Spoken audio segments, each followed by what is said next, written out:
ఓం శ్రీ మహాగణాధిపతయే నమః.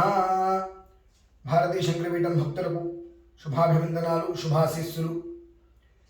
ఈ నెల 28వ తారీఖు జ్యేష్ఠ అమావాస్య.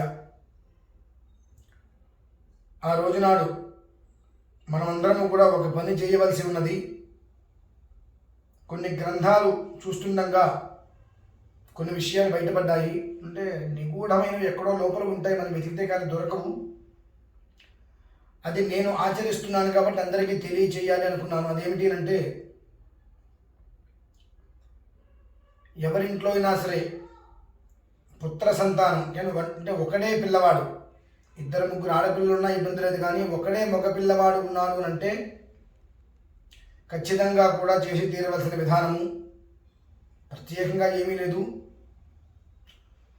మనందరికీ తెలిసింది అష్టాదశ శక్తిపీఠాలు, కాకపోతే మొత్తం 108 శక్తిపీఠాలు ఉన్నాయి.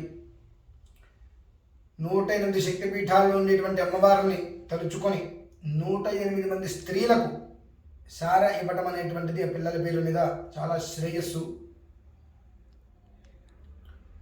చీర, జాకెట్టు, పసుపు, కుంకుమ, పూలు, దువ్వెన, కాటుక, తిలకం, అద్దము, అంటే ఇవన్నీ కూడా శోభన ద్రవ్యాలు అంటారు. ఇవన్నీ కూడా ముత్తైదుకి సారే ఇచ్చినట్టుగా 108 మంది స్త్రీలకి ఇవ్వటం చాలా శ్రేయోదాయకం. నాకు ఒకడే పిల్లవాడు, నేను చేస్తున్నాను. చేయకపోవడం వల్ల వచ్చేటువంటి ఇబ్బందులు ఏమిటి అనేటువంటిది కూడా తెలుసుకున్నాను కనుక నేను నిర్వర్తిస్తున్నాను. ప్రతి ఒక్క మనిషి చక్కగా నిర్వర్తించి వంశంలో ఎలాంటి ఇబ్బందులు లేకుండా క్షేమంగా ఉండాలని కోరుకుంటున్నాను. అయితే కొంతమందికి కొన్ని రకాల అనుమానాలు వస్తాయి, ఇది ఏమిటి అని చెప్పి, ఎలా చేయాలని. కానీ 108 మందికి ఇవ్వలేని పక్షం 72 మందికి ఇవ్వలేని పక్షం 36 మందికి కూడా మనం చీరలు ఇవ్వలేమంటే మన శక్తి అనుసారాన్ని అనుసరించి చెప్పే విధానాలు. కనీసం 18 మందికి చీరలు ఇచ్చి తత్మా వాళ్ళందరికీ కూడా జాకెట్ ముక్క, పసుపు, కుంకుమ, గాజులు అవైనా సరే ఖచ్చితంగా ఇచ్చి తీరండి.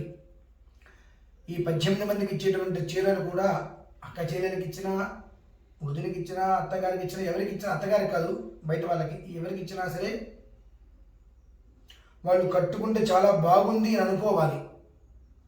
అంతే తప్పితే ఏదో ఇచ్చారులే అనేదిగా ఉండవద్దు.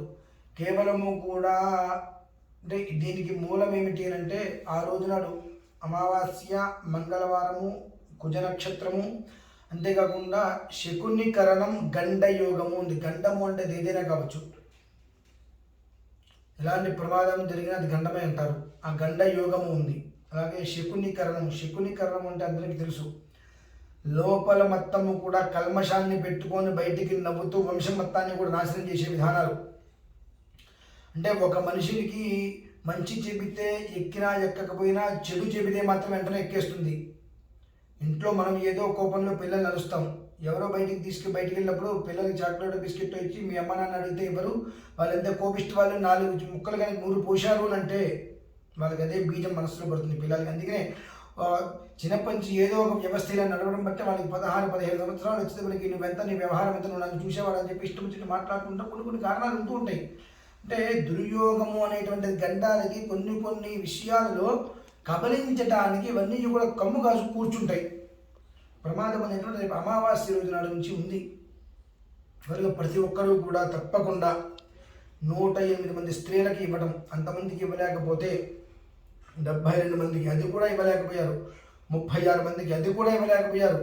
18 మంది స్త్రీలకి చీరలు ఇచ్చి తత్మా వాళ్ళందరికీ కూడా 108లో 18 మందిని తీసేస్తే మిగిలిన వాళ్ళు ఎంతమంది అయితే ఉంటారో అంతమందికి కూడా జాకెట్టు, పసుపు, కుంకుమ అయినా ఖచ్చితంగా ఇచ్చి వాళ్ళ ఒక ఆశీస్సులు పిల్లవాడికి ఇప్పించండి అమ్మా. ఖచ్చితంగా నేను 108 మందికి కూడా అన్నీ కూడా ఏర్పాటు చేస్తున్నాను. చక్కటి చీరలు కట్టుకుంటే చాలా తృప్తిగా ఉన్నాయని వాళ్ళు అనుకోవచ్చు. గురుగారు వాళ్ళ బంధువులకు ఇస్తున్నారేమో అని అనుకోవచ్చు. నేను ప్రతి ఒక్క చీర కూడా 1500 రూపాయల నుంచి బెనారస్ నుంచి తెప్పిస్తున్నా. బెనారస్ పట్టు చీరలు తెప్పించుకుంటున్నా. ఇక్కడ మనం కొంటే 6-7 వేల రూపాయల చీర ఒక్కొక్కటి. నాతో పాటుగా కొంతమంది కూడా అడిగారు, వాళ్ళందరికీ కూడా బెనారస్ నుంచి నేను తెప్పిస్తున్నా. ఏమిటి అంటే, నేను ఎవరికి ఇస్తున్నానంటే ప్రధానంగా నేను ఏ ఆలయం దగ్గరికి వెళ్తానో ఇక్కడ పారిశుద్ధ్యంగా అంటే మున్సిపల్గా రోజు కూడా రోడ్లు ఊడ్చేటువంటి స్త్రీలు ఎవరైతే ఉంటారో వారందరినీ కూడా ముందు అక్కడికి రమ్మని చెప్పి నేను మా వాళ్ళందరికీ చెప్పాను. వాళ్ళు 10 మంది ఉన్నా 20 మంది ఉన్నా ఎంతమంది నా ముందు వారందరూ వస్తే వారికి ఇచ్చిన తర్వాత నేను ఎవరికైనా ఇస్తాను. ఎందుకంటే మనం రోడ్డు మీద వెళ్తున్నాము, రోడ్డు మీద కంపు ఏమీ మనకు అంటట్లేదు అంటే వాళ్ళు పారిశుద్ధ్యంగా మొత్తం బాగు చేస్తున్నారు కాబట్టి పొద్దున్న ఇళ్ళ ముందుకు వచ్చి మొత్తం చెత్త ఊడుస్తూ ఉంటారు. మొత్తం అంతా కూడా వాళ్ళు ఇలా చేస్తున్నారు కాబట్టి మనం బాగుంటున్నాం. కాబట్టి ముందు వాళ్ళకి ఇచ్చిన తర్వాతే నేను ఎవరికైనా ఇస్తాను. ఎక్కడున్నప్పటికీ కూడా నేను ఏ ఆలయంలో చేసినా ఒకటి పెద్దమ్మ తల్లి ఆలయంలో చేస్తాను, లేదంటే మన యాదగిరి గుట్ట వెళ్తాను. అంటే విశేషంగా జనాలు ఎక్కడైతే కనుక ఉంటారో అక్కడే వెళ్ళి 108 మందికి ఇవ్వాలి. నాతో పాటు ఒక 8 మంది భక్తులు కూడా వచ్చి నాతో పాటు సమానంగా నా దగ్గర ఉండే ఇస్తాను అని అన్నారు. అంటే అందరం ఇవ్వాలంటే అంతమంది జనాలు లేచుడు ఉండాలి కాబట్టి అక్కడికి వెళ్ళి మేము అందరం ఇస్తున్నాము. ఖచ్చితంగా ప్రతి ఒక్క మనిషి కూడా శక్తి అనుసారము 18 చీరలైనా సరే చక్కగా ఇచ్చి తత్మా వాళ్ళందరికీ కూడా జాకెట్ ముక్కలు ఇచ్చి వారి యొక్క ఆశీస్సులు ఆ పిల్లవాడి కనుక ఇప్పించినట్లయితే కనుక పిల్లవాడి యొక్క జీవితం చాలా బాగుంటుంది. ఇది నెగిటివ్గా ఎవరు పడితే వాళ్ళు ఎలా పడితే అలా కామెంట్స్ చేయకుండా జీవితం బాగుండాలి, నా ఇంట్లో నేను చేస్తున్నానంటే గమనించుకోవచ్చు.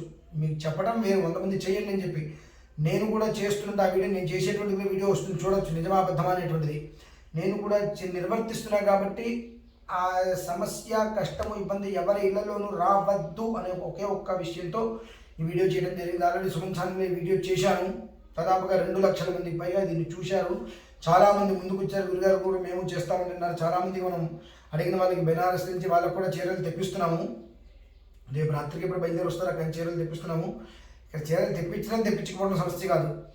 ప్రతి ఒక్క మనిషి కూడా వంశానికి ఎలాంటి కష్టము నష్టము లేకుండా చక్కగా ఉండాలి ఒక సంకల్పంతో ఈ అమావాస్య మంగళవారం రోజు నాడు శక్త్యానుసారము ఈ యొక్క విధానాన్ని అనుసరించి సారే ఇవ్వటం. 108 మందికి ఇస్తారా, ఎంతమందికి ఇస్తారంటే మీ ఇష్టం. పరిపూర్ణమైన సారే 18 మందికైనా ఇచ్చి తత్మా వాళ్ళందరికీ కూడా జాకెట్ ముక్క పసుపు కుంకుమైనా ఇచ్చి వాళ్ళ యొక్క ఆశీస్సులు పిల్లవాడికి తీసుకొని వంశంలో ఎలాంటి ఇబ్బందులు లేకుండా సుఖంగా ఉండాలని కోరుకుంటూ సెలవు తీసుకుంటున్నాను.